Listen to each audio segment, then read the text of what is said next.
Sexta questão.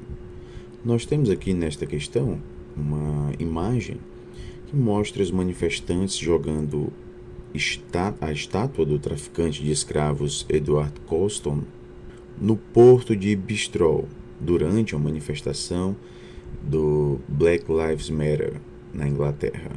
A partir da reportagem publicada em 2020, as ações dos manifestantes sobre o patrimônio demonstram a seguinte postura. Nós temos revisar o passado, afirmar a memória, preservar a história e defender a tradição.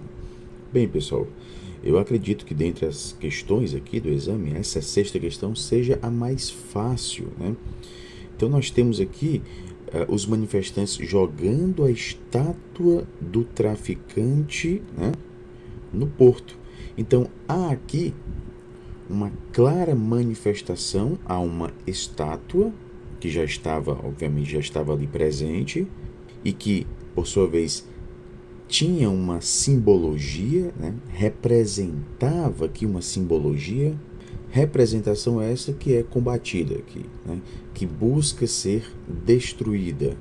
Em lugar de herói, ele passa a ser o vilão, né? Então, esse símbolo de heroísmo, né, é transformado aqui em um símbolo da própria maldade, né?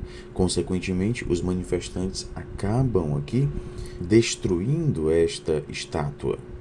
Mas não se trata aqui de uma ação de vandalismo, né? Há aqui uma simbologia muito mais complexa. Não se trata aqui de vandalismo, mas sim de revisar o passado, né? Então, essa estátua representa aqui uma personalidade que era vista como herói.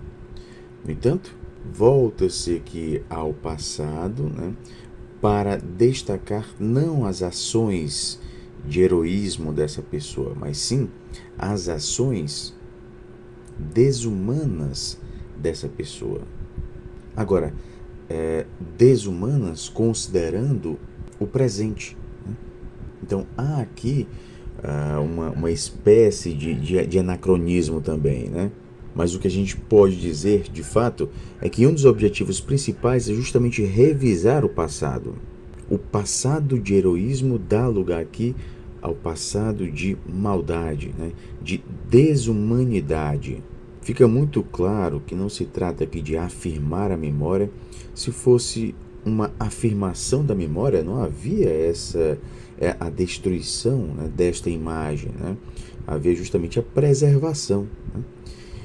E também aqui a opção C, preservar a história, também não, né? E defender a tradição, também não. Percebam, pessoal, que as opções B, C e D, elas na verdade giram em torno da mesma ideia: afirmar a memória, preservar a história, defender a tradição. Basicamente, pessoal, nós temos aqui a mesma ideia. E a única ideia que se contrapõe a essas três, né, é justamente a que está na opção A, revisar o passado. Então, assim, mesmo sem a gente analisar aqui a imagem, ou mesmo o enunciado da questão, né, se a gente se basear apenas nas opções que a questão nos traz, e obviamente a gente só pode escolher uma opção, a única opção que se contrapõe às demais é a opção A, né, revisar o passado. As demais, elas sempre vão ter aqui algo em comum: afirmar a memória, preservar a história, defender a tradição. Então elas giram em torno da mesma ideia. A única que se contrapõe aqui é o que nós temos na opção A. E é justamente essa opção que deve ser marcada. Na minha opinião, trata-se aqui da questão mais fácil deste exame. Sétima questão. Frequentemente aponta-se que a história é algo incomum, na medida em que o termo para a disciplina designa simultaneamente o seu objeto. Na base dessa feliz coincidência está uma ingenuidade epistemológica, pela qual a história, diferentemente de outras disciplinas, não precisa pensar o seu objeto, pois o seu objeto simplesmente é. A história, como fato, simplesmente acontece, e a história, como disciplina, seria a tentativa de recriar esse acontecimento tanto quanto seus documentos nos permitem fazê-lo. Mas, na verdade, essa ingenuidade não pode obscurecer o fato de que a história, como uma disciplina, não é tão inocente em termos de pré-condições. O passado não está para sempre disponível ao presente como uma entidade emudecida, esperando que o historiador lhe dê uma voz. A escrita da história não é simplesmente um ofício que se aplica a um objeto pré-existente, natural. Ao contrário, e como qualquer outra disciplina, a escrita da história concebe e constrói o seu objeto. A ingenuidade epistemológica mencionada no texto de Sanjay Seth promove uma crítica à seguinte concepção de história. Então vejam, pessoal, a gente vai marcar aqui a opção que nos traz a concepção que é criticada por Sanjay Seth. Ou seja, a gente vai marcar a opção que indica uma concepção de história que não precisa pensar o seu objeto. Por quê? Porque os objetos simplesmente são. Caberia aqui ao historiador, apenas assimilar esses objetos. Ou seja, o historiador ele tinha um propósito apenas de narrar os fatos de uma maneira neutra e objetiva, sem se posicionar. Então, nós temos aqui uma crítica feita a essa concepção. Vejam, ele diz aqui que o passado não está sempre disponível ao presente como uma entidade emudecida. Isso é o que ele diz, justamente para se contrapor a essa concepção de história que considera o passado como sendo algo mudo, que só ganha voz por meio do historiador. Esse objeto não é pré-existente, mas nessa concepção criticada aqui, esse objeto ele é sim pré-existente. E com todas essas características, pessoal, a gente chega aqui justamente à concepção de história metódica. É justamente essa concepção que é criticada aqui no enunciado da questão. Essa escola metódica sugere um passado congelado, um tempo linear. Ganhou força justamente na França, com o desenvolvimento de estudos históricos que tinha um caráter político de construção de uma unidade nacional. Então, pessoal, de fato o que a gente tinha aqui nessa escola metódica era o papel do historiador, o ofício do historiador, é apenas narrar os fatos com a postura neutra e objetiva. É justamente isso que nós encontramos aqui no trecho. A escrita da história não é simplesmente um ofício que se aplica a um objeto pré-existente, natural.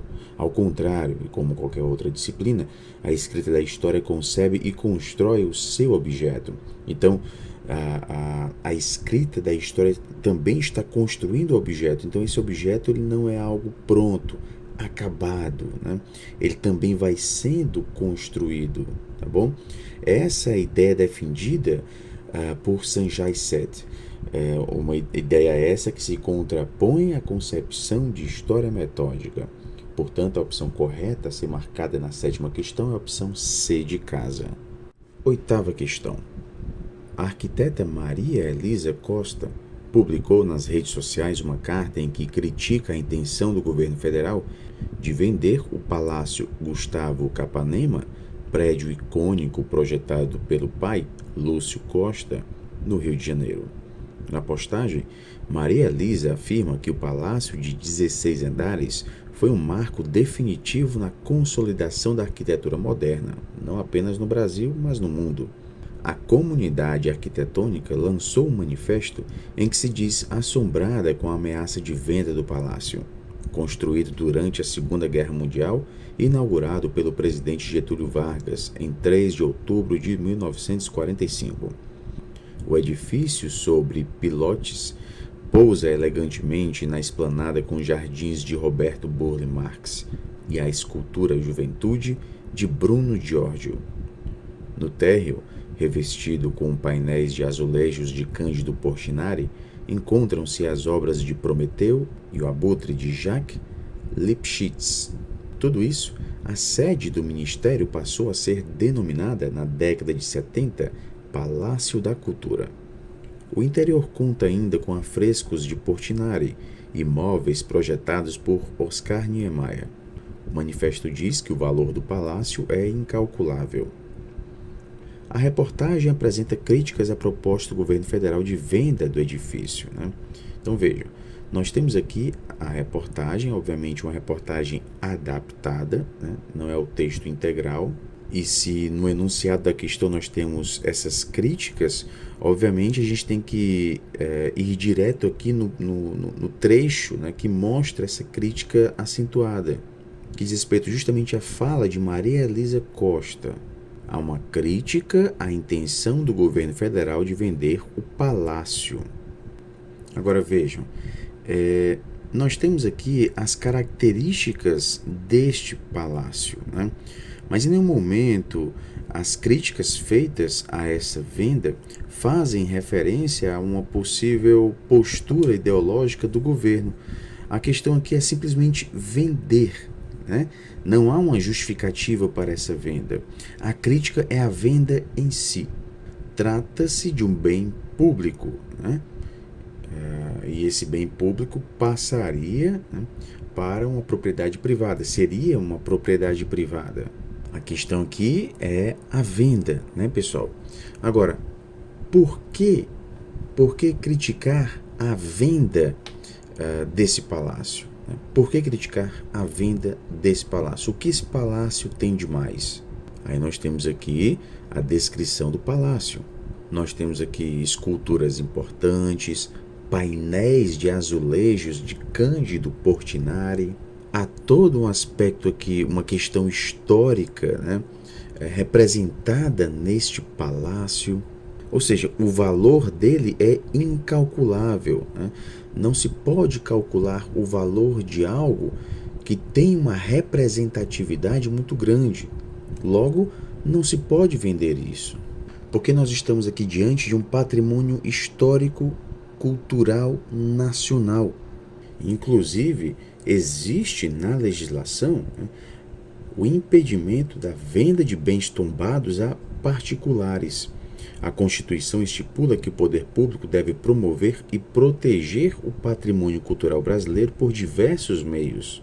Esse palácio aqui, Capanema, foi reconhecido pelo IPHAN em tombamento em 1948 e reconhecido pela Unesco como Patrimônio Mundial em 1996, justamente por conta da arquitetura e paisagismos que são impactantes. Logo, não pode ser vendido. Então, pessoal, vamos aqui às opções. A justificativa para tais críticas se deve à seguinte postura demonstrada pelo governo: silenciamento da memória social? Não. O objetivo aqui não é silenciar uma memória social. Não há aqui uma crítica feita ao governo específico, né? Como se o governo estivesse silenciando uma memória social. A venda por si só, ela não silencia a memória social, né? Apagamento da identidade nacional? Também não. A venda deste palácio, né, não estaria gerando o apagamento da identidade nacional. É como se ela continuasse ali, né? Desconhecimento do patrimônio histórico? Justamente esta opção. Por quê? Porque como patrimônio histórico, inclusive tombado, este palácio não pode ser vendido. Então, pelo fato de pôr à venda esse palácio, nós já teríamos aqui esse desconhecimento do patrimônio histórico. Isso não quer dizer que o governo não tenha conhecimento sobre patrimônio histórico, mas ele não vê essa obra como patrimônio histórico, inclusive pondo à venda este palácio, né? Então, considerando esse palácio como patrimônio histórico, ele não iria pôr à venda, mas é pelo fato de não ver o palácio como um patrimônio histórico, ele está pondo à venda. Então essa é a crítica. Diante de todos esses fatores, o governo federal não vê o palácio como patrimônio histórico. Na opção D, reenquadramento do monumento artístico, não há essa crítica feita aqui, né? A crítica é feita justamente a essa venda, né? Não pode vender, né? E por que ele está vendendo? Porque o governo não está vendo esse palácio como um patrimônio histórico, porque porque se estivesse vendo como patrimônio histórico, jamais iria pôr à venda. Ah, mas o governo sabe o que é patrimônio histórico. Ok, pode até saber, mas não vê esse palácio como sendo patrimônio histórico. Ok? E a reportagem faz referência especificamente a este palácio, tá bom? Então a opção correta desta questão é a opção C de casa. Nona questão. Texto 1. Foi como um estrondo no céu do pós-guerra. Em 1952, aparecia a obra intitulada Pele Negra, Máscaras Brancas, uma interpretação psicanalítica do problema negro. A introdução proclamava: é preciso libertar o homem de cor de si mesmo, lentamente, porque há dois campos, o branco e o negro. Seu autor, Frantz Fanon, foi ao mesmo tempo psiquiatra, ensaísta e militante político ao lado da Frente de Libertação Nacional da Argélia, com a qual compartilhava a causa independentista. Texto 2. A literatura oficial e anedótica criou tantas histórias de preto que não podemos mais ignorá-las. Porém, ao reuni-las, não se avança na verdadeira tarefa, que é mostrar seu mecanismo. O essencial para nós não é acumular fatos, comportamentos, mas encontrar seu sentido. A partir do diálogo estabelecido entre os dois fragmentos, a crítica destacada por Fanon se refere a... Então vamos lá. No texto 1, nós temos aqui uma referência feita à Frente de Libertação Nacional da Argélia. A FLN foi um partido nacionalista argelino, criado com o objetivo de obter a independência da Argélia frente à França. Então nós temos aqui uma clara referência feita, né, pessoal? A relação entre colônia e metrópole. Nesse caso específico, a libertação da colônia, a Argélia, da metrópole, a França. O argelino sendo visto aqui como esse homem de cor, né? Ele deve se libertar de si mesmo. Esse si mesmo pode fazer referência aqui a um campo ideológico, um campo construído pelo próprio branco, né? Então, essa relação de dominado, né? De alguém que deve ser dominado e, consequentemente, obedecer ao outro, né? Essa representação ela é construída pela própria metrópole. Então, o negro, o colonizado, né, ele deve se libertar dessas representações. É como se ele mesmo aceitasse, né, essa relação de submissão e tivesse de se libertar dessa representação que impõe a ele essa relação de dominação. Ok? Então nós temos aqui uma clara referência à relação metrópole-colônia, né? Os colonizados devem se libertar do próprio pensamento que impõe a eles essa relação de dependentes, né? No texto 2, nós temos aqui essas histórias de preto, né? A literatura oficial e anedótica criou tantas histórias de preto que não podemos mais ignorá-las, sendo que muitas dessas histórias de preto foram contadas, né, pelos próprios brancos, pela própria metrópole. E reunir essas histórias de preto não estaria aqui contribuindo para mostrar o mecanismo que gira em torno dessas histórias.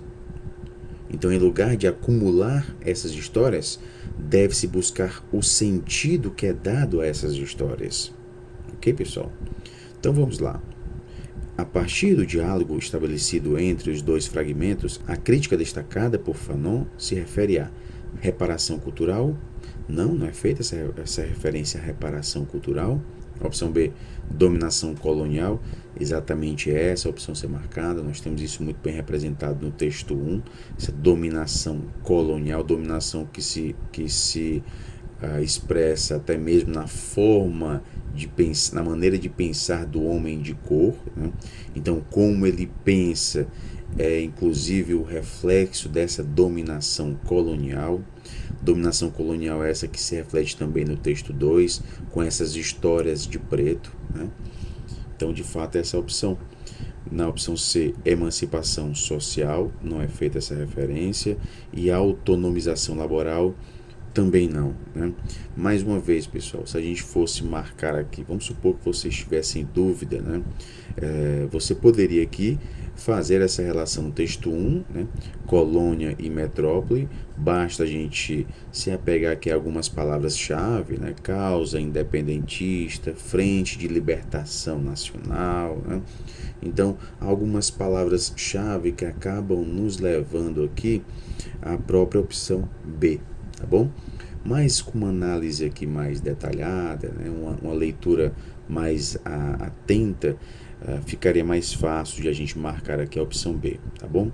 Então, nona questão, opção B de bola. 10ª questão, texto 1. A elaboração dos livros didáticos e seu emprego nas salas de aula se revelam instrumentos de significativa participação na construção das referências mentais e dos conhecimentos que estudantes e docentes carregam sobre os temas ali trabalhados ou ali suprimidos. Texto 2. Os livros didáticos atuam como mediadores entre concepções e práticas políticas e culturais, tornando-se parte importante da engrenagem de manutenção de determinadas visões de mundo e de história. É fundamental, portanto, discutir as suas dimensões como lugar de memória e como formador de identidades, evidenciando saberes já consolidados, aceitos socialmente como versões autorizadas da nação e reconhecidos como representativos de uma origem comum. Os fragmentos contêm considerações sobre os usos do livro didático de história no cotidiano escolar. Esses usos projetam a necessidade da seguinte ação docente. Então, que necessidade é essa? Então, vejam, no texto 1 aqui nós temos a referência feita aos livros didáticos e como eles são empregados na construção das referências mentais e dos conhecimentos que estudantes e docentes carregam sobre os temas ali trabalhados. Então, vejam, o conhecimento que é gerado, né? O conhecimento que é produzido e, obviamente, que estudantes e docentes carregam, também é influenciado, né? É impactado pelos livros didáticos. Então, os livros didáticos eles têm um papel muito importante, né? Na construção desses conhecimentos, dessas referências mentais, não só para os estudantes, mas também para os docentes. Então, os livros didáticos e como eles são empregados. Obviamente, há uma relação feita aqui, a questão didática, né? Como empregar esses livros didáticos. No texto 2, nós temos aqui uma referência aos livros didáticos como mediadores entre concepções e práticas políticas e culturais. E há uma relação, é claro, aqui com o texto 1. Né? Os livros, eles também são responsáveis por essa construção de referências mentais. Então, eles participam ativamente dessas construções de referências mentais e também dos conhecimentos, tanto dos estudantes como também dos docentes, colaborando para a manutenção de determinadas visões de mundo e de história, tanto dos professores como também dos estudantes. Por isso que é importante a gente olhar para o livro didático como sendo um instrumento formador de identidades, lugar de memória, um objeto que evidencia saberes já consolidados, né? E obviamente esses saberes já consolidados se fazem presentes no livro didático. E os livros, né, os conhecimentos, os saberes que se fazem presentes nesses livros didáticos são aceitos socialmente como versões autorizadas da nação. Então, podemos ver aqui claramente a importância do livro didático, no caso específico aqui para a aula de história.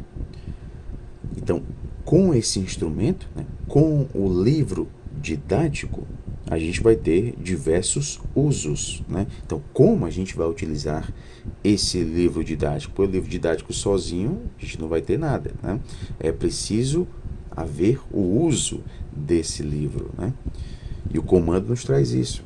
Esses usos do livro didático projetam a necessidade da seguinte ação docente. Então, para a gente usar bem esse livro didático e, obviamente, ter contemplada toda essa complexidade de fatores que giram em torno aqui do livro didático, é preciso a gente ter o quê? Opção A, ratificação das tradições curriculares Não é feita essa referência aqui, né? Ratificar as tradições curriculares, né? Ratificar no sentido de assegurar, de confirmar essas tradições curriculares, não. Vejam, a questão aqui está no uso, né? Quem é que vai usar esse livro didático, né? Quem vai intermediar o uso desses livros didáticos? Obviamente é o professor, né? Vai ser o professor. Opção B, pluralização de escolhas pedagógicas, justamente essa opção, né? São as escolhas pedagógicas que o professor vai ter, né? Que vão definir, né? O uso desse livro didático, né? Como ele vai usar o livro didático, né?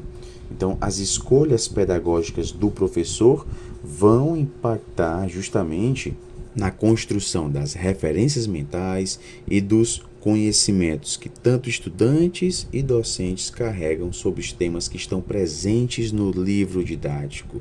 Então, as escolhas pedagógicas do professor vão ser de fundamental importância para que essa construção ocorra. Opção C, reprodução de posturas conservadoras, não é feita essa referência aqui. Neutralização de perspectivas ideológicas, também não, né? Não é feita essa referência à neutralização. Na verdade, a perspectiva aqui é ir de encontro a essa neutralização, ou seja, ir contra essa neutralização, tá bom? Então, a opção correta da 10ª questão é a opção B de bola.